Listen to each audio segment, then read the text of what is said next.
যারা রহমানের গোলাম তাদের কোনো ভয় নেই।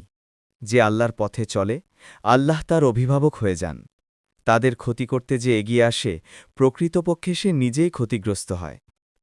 সুলতানুল মুদাব্বির হাফেজ ফয়সাল হুজুর রহমানের গোলামি করেন, তাই তার রুহানি আলো আল্লাহরই পক্ষ থেকে প্রজ্জ্বলিত। এই আলো নিভাতে চাইলে পুরো দুনিয়ার মানুষ একত্র হলেও সে আলো নিববে না, কারণ তা দুনিয়ার নয়, আসমানের। পৃথিবীর সব মানুষ মিলে যদি ফয়সাল হুজুরকে সম্মান জানায়, কিন্তু আল্লাহ যদি তার প্রতি অসন্তুষ্ট থাকেন, তাহলে সেই সম্মান কোনো মূল্য রাখে না।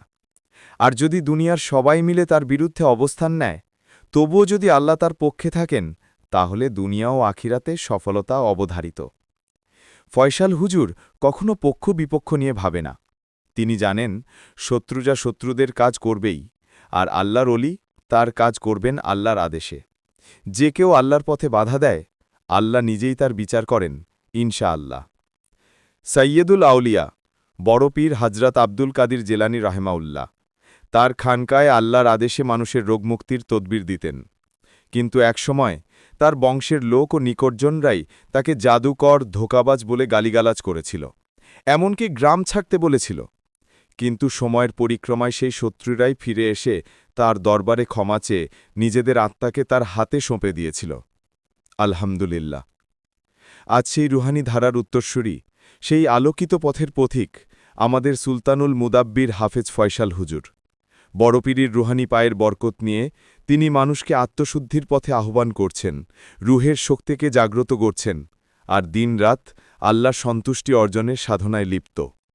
তার জীবন একটাই বার্তা, নিজেকে বদলাও, আল্লাহর প্রেমে নিজেকে শুদ্ধ করো, তবেই প্রকৃত শান্তি ও সফলতা লাভ করা সম্ভব। এই রুহানি সাধনার কেন্দ্র দারুশ শিফা কমপ্লেক্স। এটি কেবল একটি স্থান নয়, এটি আত্মার চিকিৎসালয়, যেখানে মানুষ আসে হৃদয়ের জখম নিয়ে আর ফিরে যায় পরিশুদ্ধ রুহ নিয়ে। এখানেই আল্লাহর রহমতের ছায়ায় ফয়সাল হুজুর মানুষকে শেখান কিভাবে আত্মাকে শুদ্ধ করা যায়, কিভাবে আল্লাহর প্রেমে নিজের রুহ জাগ্রত করা যায়, এবং কিভাবে দুনিয়ার অন্ধকার থেকে বেরিয়ে আলোর পথে যাত্রা শুরু করা যায়।